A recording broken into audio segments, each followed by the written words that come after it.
नमस्कार, श्रेया कॉर्नरमध्ये तुमच्या सर्वांचे स्वागत। तुम्हा सर्वांना नागपंचमीच्या खूप खूप शुभेच्छा। आजची आपली रेसिपी आहे Narali Purnima special chocolate coconut barfi. करायला ही सोपी आणि टेस्टी आणि मस्त अशी ही बर्फी कशी करायची ते या रेसिपीमध्ये आज आपण पाहणार आहोत। त्यासाठी सुरुवातीला आपण या ठिकाणी 1 कप साखर घेतलेली आहे। साखर आपण एका कढईमध्ये घालून घेणार आहोत। साखर घालून झालेली आहे, त्यानंतर यामध्ये आपण त्याच कपाने पाव कप पाणी घालून घ्यायचे आहे। पाणी या ठिकाणी आपण पाव कपच घालत आहोत, जास्त पाणी न घालता आपण याचा 1 तारी पाक तयार करून घेणार आहोत। पाक करताना या ठिकाणी 1 तारीच पाक करायचा आहे। पाक कडक झाला तर आपली बर्फी एकदम कडक होते, त्यासाठी 1 तार येईपर्यंतच आपण याचा पाक तयार करून घेणार आहोत। या ठिकाणी पाण्यामध्ये साखर पूर्णपणे विरघळलेली आहे। हे पाकाला आपल्या मस्त बुडबुडे आलेले आहेत, म्हणजे या ठिकाणी आपला पाक तयार झालेला आहे। गॅसची फ्लेम आपण मीडियम ठेवली होती आणि मीडियम गॅसवरच या ठिकाणी आपला पाक तयार झालेला आहे।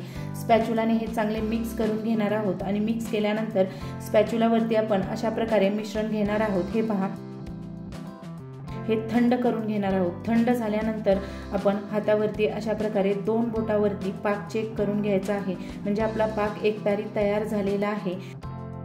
त्यानंतर यामध्ये आपण 1 कप खवा घालून घेणार आहोत। खवा घातलेला आहे, त्याऐवजी तुम्ही या ठिकाणी मिल्क पावडर देखील वापरू शकता। या कपाप्रमाणे आपण सर्व साहित्य घ्यायचे आहे।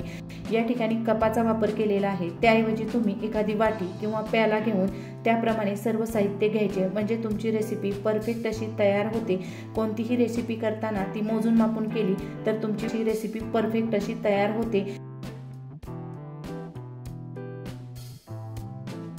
पाकामध्ये आपण खवा पूर्णपणे विरघळून घ्यायचा आहे। हे पहा, खवा या ठिकाणी 2 ते 3 मिनिटांसाठी पाकामध्ये चांगला परतून घेतलेला आहे। खव्याला अशा प्रकारे बुडबुडे आलेले आहे आणि खव्याचा पूर्णपणे कच्चेपणा जाईपर्यंत आपण हे चांगले परतून घेतलेले आहे। हे मिश्रण आपले चांगले परतून झालेले आहे। मिश्रण परतून झाल्यानंतर यामध्ये आपण खिसलेला ओला नारळ घालून घेणार आहोत। या ठिकाणी 1 कप खिसलेला ओला नारळ घालून घ्यायचा आहे। नारळ आपण सुरुवातीला खिसून त्यानंतर मिक्सरवर फिरवून घेतलेला आहे, म्हणजे नारळ एकदम बारीक असा होतो, म्हणजे आपली बर्फी एकदम मस्त अशी होते। त्यानंतर हे मिश्रण थोडे घट्ट झाल्यानंतर यामध्ये आपण 1 कप कोको पावडर घालून घ्यायचे आहे। या ठिकाणी आपण चॉकलेट बर्फी करत आहोत, त्यासाठी कोको पावडरचा वापर केलेला आहे।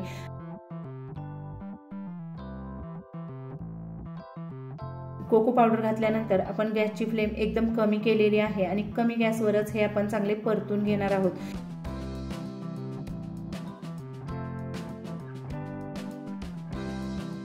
2 ते 3 मिनिटं आपण हे चांगले परतून घेतल्यानंतर तुम्ही पाहू शकता मिश्रणाला मस्त असा चॉकलेटचा रंग आलेला आहे आणि मिश्रण आपले घट्ट झाल्यानंतर आपण एक बटर पेपर घेतलेला आहे, त्याच्यावरती हे सर्व मिश्रण घालून घ्यायचे आहे। या ठिकाणी मी बटर पेपरचा वापर केलेला आहे, त्याऐवजी तुम्ही एखादा ट्रे घेऊन त्याला देखील अशा प्रकारे तूप लावून हे मिश्रण त्यामध्ये सेट करून घ्यायचे आहे। हे मिश्रण पूर्णपणे थंड झाल्यानंतर अशा प्रकारे याची हे एकसारखे करून घ्यायचे आहे। मिश्रण गरम असताना ते पातळ वाटते, परंतु जसजसे थंड होईल तसतसे हे आपले बर्फीचा आकार घेते आणि 1 तासासाठी आपण हे अशा प्रकारे ट्रेमध्ये सेट करायला ठेवणार आहोत। पूर्णपणे आपण हे रूम टेम्परेचरला 1 तास सेट करून घेतल्यानंतर तुम्ही पाहू शकता याच्या आपण चाकूने चौकोनी आकारामध्ये वड्या कट करून घ्यायच्या आहे। वडी कट करताना मिश्रण मस्त असे सेट झाल्यानंतरच अशा प्रकारे कट होते। हे पहा, एकदम मस्त अशी ही वडी कट होते, म्हणजे आपले मिश्रण पूर्णपणे सेट झालेले आहे आणि याच्या आपण चौकोनी आकारामध्ये अशा प्रकारे वड्या कट करून घ्यायच्या आहेत।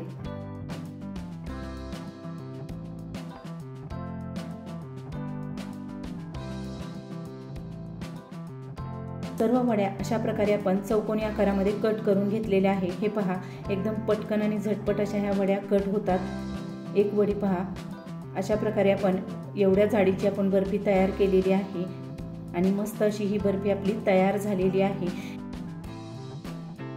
नेहमी आपण ओल्या खोबऱ्याची बर्फी करतो, त्याऐवजी प्लेन बर्फी न करता त्यामध्ये अशा प्रकारे आपण जर कोको पावडर घातली तर आपली ही चॉकलेट बर्फी तयार होते। या ठिकाणी एक बर्फी मी तुम्हाला तोडून दाखवते। तोडल्यानंतर बर्फी आतमध्ये एकदम रसरशीत अशी तयार झालेली आहे। एकदम मऊ आणि सॉफ्ट अशी ही बर्फी घरच्या घरी तयार होते। Narali Purnima special chocolate coconut बर्फीची recipe आपली तयार झालेली आहे। तुम्ही देखील नक्की करून पहा। तुम्हाला जर रेसिपी आवडली असेल तर व्हिडिओला लाईक करा, शेअर करा। अशाच नवनवीन रेसिपी पाहण्यासाठी श्रेया कॉर्नरला सबस्क्राईब करायला विसरू नका। धन्यवाद।